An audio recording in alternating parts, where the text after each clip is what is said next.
Bonjour à tous et bienvenue sur VM Veilleur Automoto. J'ai mis ma petite mout-mout parce qu'on va filmer en extérieur. J'espère que la prise de son va être bonne. Je vais vous montrer aujourd'hui comment démonter déjà les coques de rétro sur BMW F20 et aussi du coup remplacer les clignotants par des clignotants à défilement d'origine OEM, non, Made in AliExpress, faut pas le dire. Allez, à tout de suite, on se retrouve à la voiture devant le rétroviseur. J'ai déjà un peu avancé mais vous allez voir, c'est très simple.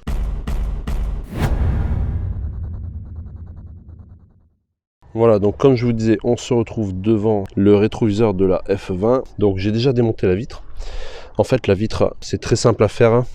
Je vous montre ça tout de suite. Donc en fait, j'ai utilisé un outil comme ça, que j'ai mis sur le côté ici, et j'ai fait le levier pour déclipser la vitre. Donc qui est simplement clipsé. Donc vous la poussez sur le côté légèrement, vous insérez votre outil et vous faites levier, et elle va se déclipser toute seule. Ensuite, vous pouvez la poser là délicatement.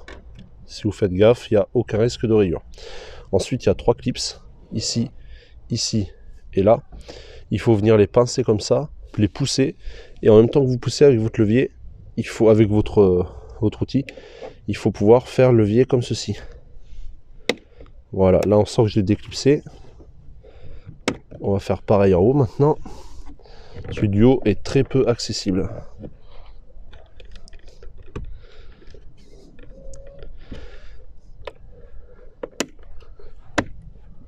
Et enfin le dernier.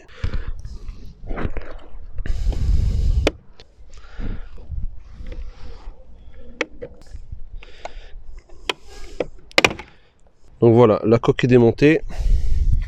Donc comme vous pouvez la voir, donc il y a des petits clips ici, là, en bas.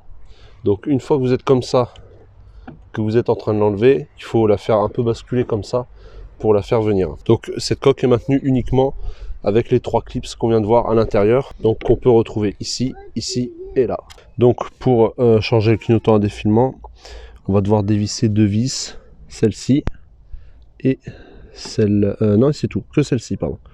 Que celle-ci, et après il va coulisser comme ça vers l'avant.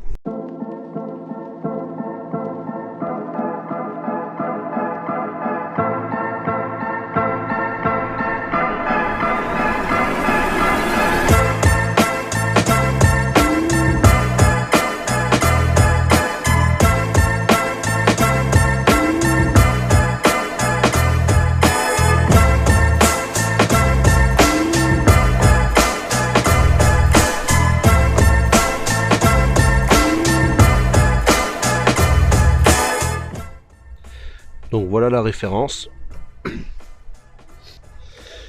Et voilà la nouvelle pièce.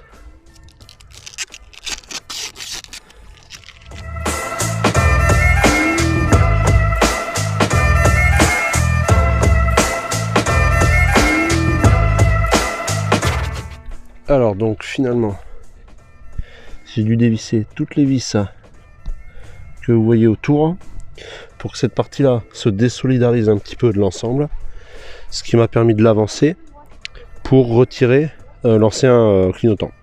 Pour mettre le nouveau, il faut le basculer comme ceci, parce que là, ça vient s'encocher là-dedans. Et après, ici au fond, je ne sais pas si vous voyez, il y a un petit téton, ça se met dedans. Après, il nous faut reclipser l'ensemble, remettre les vis, remettre la coque, et ce sera bon.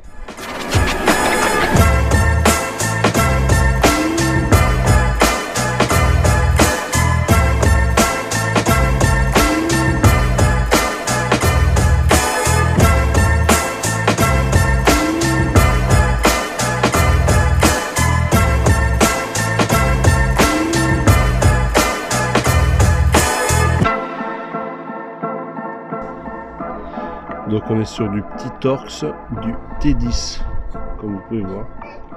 Voilà.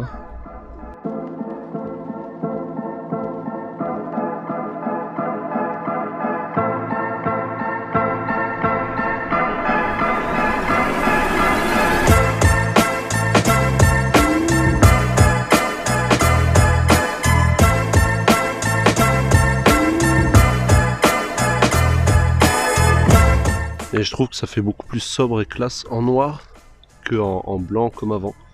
Donc pour remettre la coque, vous avez vu, j'ai juste posé et pousser, elle se clipse tout seul. Faire attention, il y a une nervure à l'intérieur qu'il faut bien aligner, mais vous verrez, c'est enfantin à voir. Hein.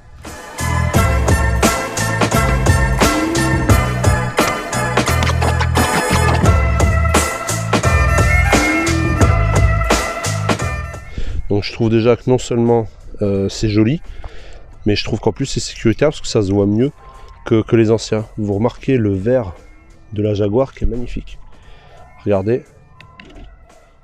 La différence entre les deux, ça se voit de ouf quoi.